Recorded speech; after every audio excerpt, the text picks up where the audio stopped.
Қайырлы кеш балалар.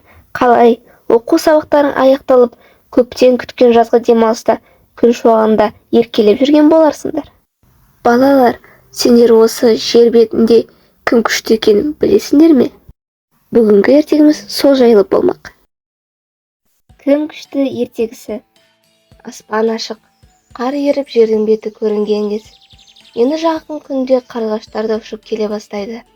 Жазық далада бірінен соң бірі жайқалып бәйшешек, қызғалдақтар жайқалып, жұпары жер жаһанға тарайды.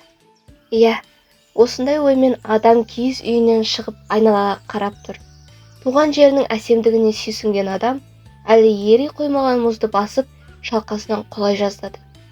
Ей мұз, бұл қалай болғаны? Сен мені шалқамнан құлатып, қуанып тұрғандайсың. Өзің бәрінен күштісің ба қалай? Жауап бер. Мұз болса, өй қайдағы, мен бәрінен күшті болсам, күн шуағына еріп су болмас едім. Енді адам аспанда жарқырап тұрған күннің шуағынан көзін көлеңкелеп, әй күн, жарқырағаныңда бір құпия бар екен да. Сен бе бәрінен күшті? Күн әдеттегідей күлімдеп, әй адам, айтасың ау сенде, мен күшті болсам қара бұлт мені көлеңкелеп жаппас еді. Әне. Енді адам мойнын бұрып, қара бұлтқа назар ауды. Расында, қатулы қабағына қоса тарыс-тұрыс, жарық-жұрқ, найзағалап, бұлт маңғаздана көшіп келе жатты. Әй бұлт, расымен де бәрінен күшті, қорқыныштысы да өзің сияқтысың ғой, деді адам. Бұлт болса бір күрсінді де, мен күшті болсам, мені мына жаңбыр тесіп өтпес еді. Бұлт сөзін аяқтап бітірмей, сіркіреп басталған жаңбыр соңы тоқтаусыз нөсерге айналды. Зәресі ұшқан адам, әй жаңбыр, жаңбыр деймін, бәрінен күштісің, естимісің, деп айғайлайды.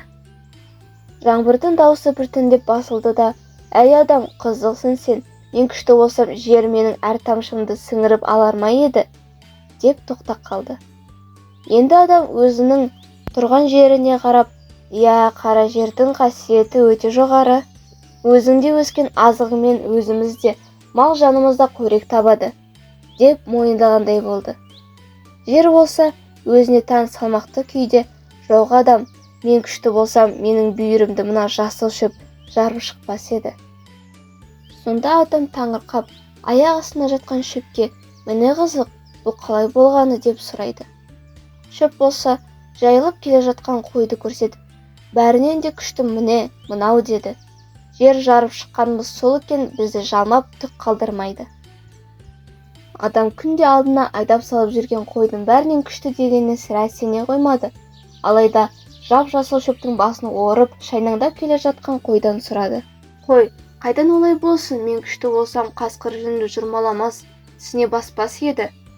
Адам, қасқыр жабайы аң, азуы алмас қылыштай, ешкімді аямайтыны рас, деген оймен қырқырмен, сай-саймен жүріп келе жатқанда, қақпанға түскен қап-қара қасқырды көрді де тұрып қалды. Сосын қасқырға, қасқыр, сен бәрінен күшті болып шықтың, қалайша енді қақпанға түсіп, ажал құшайын деп тұрсың? Адам, мен сөйлер болсам ақиқатын айтамын, ал сен мені өзіңнің кеңдігіңмен бір еткенмені кешіріп қоя берсең айтайын, деп рұқсатын алады. Мен қайда жүрсем де мені әрдайым алтауыз мылтық құрылған темір қақпаны еркінсітпей, ауыздықтап тұрады. Менен күшті солар деді. Адам болса алтауыз мылтықты да, темірді де балқытып қақпан қоятын адам емес пе? Адамның күшті кім бар?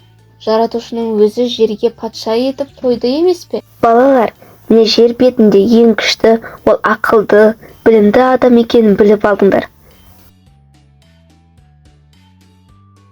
Сондықтан бүгін оқып, ертең көп жақсы игі істер жасауды ұмытпаңдар. Қымбатты көрермен, бағдарлама ұнаған болса, лайк басып, пікіріңді жазып кет.